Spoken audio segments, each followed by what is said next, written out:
Welcome back. This is part 3 of lecture 10. We're looking at how two individuals in an exchange economy move from the endowment point to a point on the contract curve. And now what we want to turn to is how would that happen in a market setting. So how does a market determine the outcome?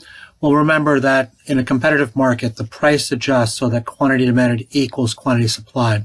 In this diagram, what we're going to see is that the ratio of the prices, price of X to price of Y, is the slope of the trading line. This is just like what we did with the budget constraint. The slope of the budget constraint was minus price of X over price of Y. Same thing's going to be true in this diagram. When I have quantities on the axes, the prices are seen as the ratio of price of X over price of Y, the negative of that. So the trading line has to adjust so that the quantity demanded of good X equals the supply of good X, and the quantity demanded of good Y equals the quantity supplied of good Y, because that will result in a point where the indifference curves are tangent to each other. This will be a point on the contract curve. So let's just throw out a trading line, price of X over price of Y. The one I'm going to give you, price of X over price of Y, is too high. The trading line is too steep. But once that trading line is out there, draw the trading line with slope minus price of X over price of Y starting at the endowment point. Each of individual A and individual B will find the point on that trading line that maximizes person A's utility and then person B's utility. How do I find that? Well, it's going to be the point where the indifference curve is tangent to the trading line.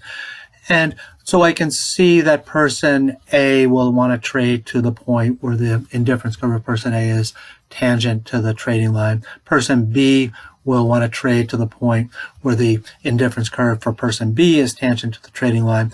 And as drawn, person B will want to trade more than person A. We won't have quantity demanded in equals quantity supplied in good X. We won't have quantity demanded equals quantity supplied in good Y. We won't have a market outcome. And to show this a little more clearly, I'm just going to blow up the point from the endowment point to where they want to trade. And so that's what this diagram is doing, is I've just taken away the axes and the other curves in there. And so when I look at this, where will person A want to trade to? Person A will want to trade to the point where the green arrow is going, where your indifference curve is tangent to the trading line for person A. And in that movement from the endowment point to that optimal point for person A will want to give up some X and get some Y. Both of those are denoted in type that's in green. So everything for person A is in green. If I look at it from person B's standpoint, person B wants to move to the point where the indifference curve for person B is tangent to the trading line. And that happens at the blue arrow. Person B will want to trade here. And when I look at how much of good Y person B will want to give up and how much of good X person Y will want to get, the amount is much greater. So I compare how much of good X does person A want to give up to how much of good X does person B want to get. There's excess demand of good X. The quantity demanded by person B is greater than the quantity supplied of person A. When I look at good Y, the amount that person A wants to get is much smaller than the amount that person B wants to give up. The blue line segment is bigger than the green one, so the quantity supplied of good Y is greater than the quantity demanded of good Y. We have excess supply. So this is not a situation where the price adjusts so that quantity demanded equals quantity supply. Now if I look at a situation where Px over Py is too low, then the slope of the trading line is too flat, and each of person A and person B finds that maximum point. Now person A wants to trade a lot, finding that point where the flat part of person A's indifference curve is tangent to the trading line means a lot of trade, and the part where person B's indifference curve is tangent is a situation where person B does not want to trade too much. Here, when I compare the get X, give X, person A wants to give up a lot of X and person B does not want to get a lot of X, so there's excess supply of good X. And then for good Y, person A wants to get a lot of Y, person B doesn't want to give up a lot of Y, so there's excess demand for good Y. This also is not a situation where we trade to a point where quantity demanded equals quantity supplied. We trade to a point where there's excess demand for good Y and excess supply of good X. Finally, we want to look at the situation where trade is balanced. That's going to be the ratio of the prices where person A will want to trade to exactly the same point as person B wants to trade, because each are trading to a point where the indifference curve is tangent to the trading line. Then the indifference curves have to be tangent to each other. And so we know that that's going to be a point on the contract curve because each one will trade to the same point. Indifference curves are tangent to the trading line. That means the indifference curves are tangent to each other. If I put that back in our full diagram, we'll have something that looks like this, is that the trading line will adjust in slope until we find that one point where each person wants to trade to the same point on the contract curve, something like the ratio that's shown with the blue line in the diagram. So how would I find that point in an actual problem? Well, let's go back to the problem we were looking at before. And what do I know?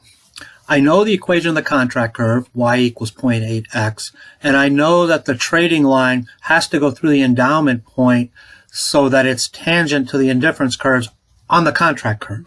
The key here is that I can calculate the slope of the indifference curve on the contract curve. I know that the slope of the indifference curve is negative 2/3 y over x.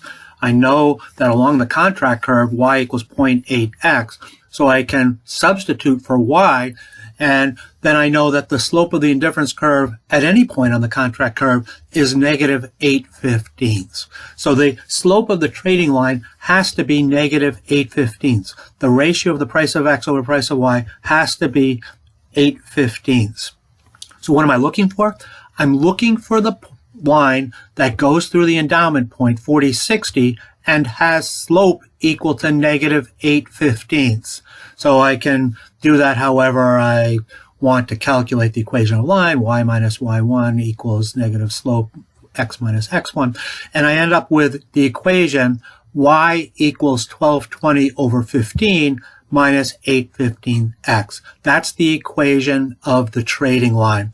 How did I get it? I know the slope of the indifference curve on the contract curve.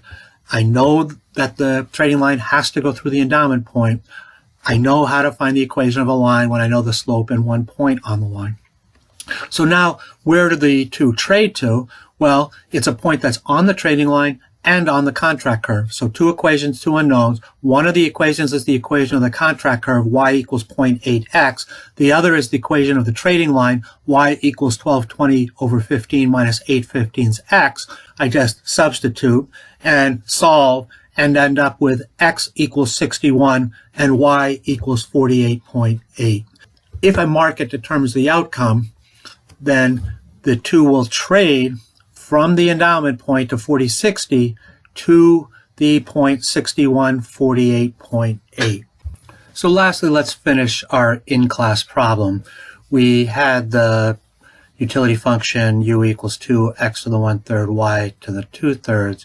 Economy has 40 units of good x and 20 units of good y. The endowment point person 1 has 10 units of good x and 15 units of good y. And what we want to do now is determine to what point will the two individuals trade. So the steps to do that will be to find the slope of the indifference curve on the contract curve, find the equation of the trading line, find the point to which the two individuals trade, and then show that both are better off with trade by calculating utility after trading, comparing it to utility before trade. You should stop the video and work on this in-class problem.